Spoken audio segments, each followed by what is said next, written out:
लाजर और धनी व्यक्ति मृत्यु के बाद मनुष्य का आत्मा और प्राण।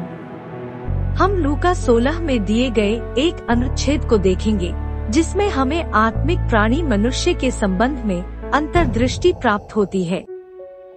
यह अनुच्छेद हमें यह भी दिखाता है कि मनुष्य का आत्मा और प्राण भौतिक मृत्यु के बाद उसके शरीर से अलग हो जाते हैं। लूका 16 का 19 से 22-19 एक धनवान मनुष्य था जो बैंजनी कपड़े और मलमल पहनता और प्रतिदिन सुख विलास और धूमधाम के साथ रहता था। 20 और लाजर नामक एक कंगाल घावों से भरा हुआ उसकी देवढ़ी पर छोड़ दिया जाता था। 21 और वह चाहता था कि धनवान की मेज पर की जूठन से अपना पेट भरे, वरन कुत्ते भी आकर उसके घावों को चाटते थे। 22 और ऐसा हुआ कि वह कंगाल मर गया और स्वर्गदूतों ने उसे लेकर इब्राहिम की गोद में पहुंचाया, और वह धनवान भी मरा और गाड़ा गया। अब वह भिखारी मर गया और स्वर्गदूत सेवा करने वाली आत्माएं उसे अर्थात उसकी आत्मा को ले गए। उसकी आत्मा उसका वास्तविक व्यक्तित्व थी। हम इसे आगे पढ़े।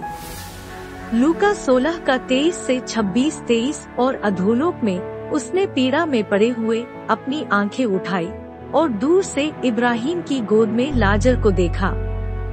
24 और उसने पुकार कर कहा, हे पिता इब्राहिम, मुझ पर दया करके लाजर को भेज दे, ताकि वह अपनी उंगली का सिरा पानी में भिगोकर मेरी जीभ को ठंडी करे, क्योंकि मैं इस ज्वाला में तड़प रहा। 25 परंतु इब्राहिम ने कहा, हे पुत्र, स्मरण कर कि तू अपने जीवन में अच्छी वस्तुएं ले चुका है और वैसे ही लाजर बुरी वस्तुएं, परंतु अब वह यहाँ शांति पा रहा है और तू तड़प रहा है। पद 22 में लिखा है, और वह धनवान भी मरा और गाड़ा गया। धनवान व्यक्ति का शरीर कब्र में रखा गया, परंतु बाइबल कहती है कि उसने नरक में अपनी आंखें ऊपर उठाई। उस समय अब्राहम का शरीर वर्षों तक कब्र में था, और फिर भी बाइबल कहती है कि उस धनवान व्यक्ति ने अब्राहम को देखा। लूका 16 का 23।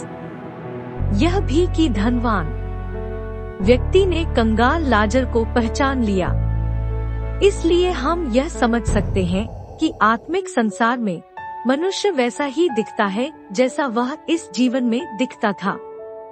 दूसरे शब्दों में, लोगों को स्वर्ग में पहचाना जा सकता है। आप जान सकते हैं कि वे कौन हैं। लूका 16 का 24, 25-24 और उसने पुकार कर कहा, हे पिता इब्राहिम, मुझ पर दया करके लाजर को भेज दे, ताकि वह अपनी उंगली का सिरा पानी में भिगोकर मेरी जीभ को ठंडी करे, क्योंकि मैं इस ज्वाला में तड़प रहा हूँ।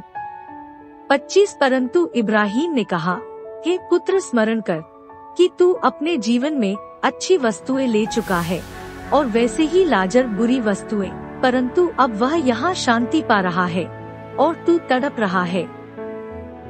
मनुष्य आत्मा है, उसके पास प्राण है और इस पृथ्वी पर शरीर में रहता है। स्वर्ग में मनुष्य का प्राण भी बना रहता है। उसे सारी बातें याद रहती हैं। उसके पास भावनाएं होती हैं। प्राण बुद्धि, इच्छा और भावनाओं से मिलकर बनता है, क्योंकि हम लूका 16 का 27 और 28 में देखते हैं कि धनवान व्यक्ति को अपने 5 भाइयों की चिंता थी जो अब भी पृथ्वी पर जीवित थे, और वह उन्हें चेतावनी देना चाहता था।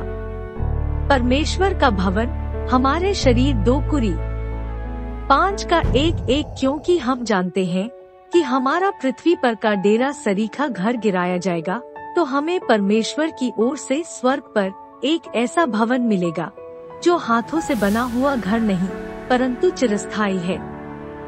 बाइबल यहाँ पर कहती है कि मनुष्य का शरीर हाथों से बनाया गया था, परंतु उसका भीतरी मनुष्यत्व आत्मा नहीं। इसलिए जब हमारा शरीर कब्र में डाला जाता है, तब भी हमारे पास परमेश्वर का भवन होता है, हमारी आत्मा, जो कि हाथों से बना हुआ नहीं, और हम अनंत काल तक स्वर्ग में रहेंगे। 2 कुरी 5 का 1।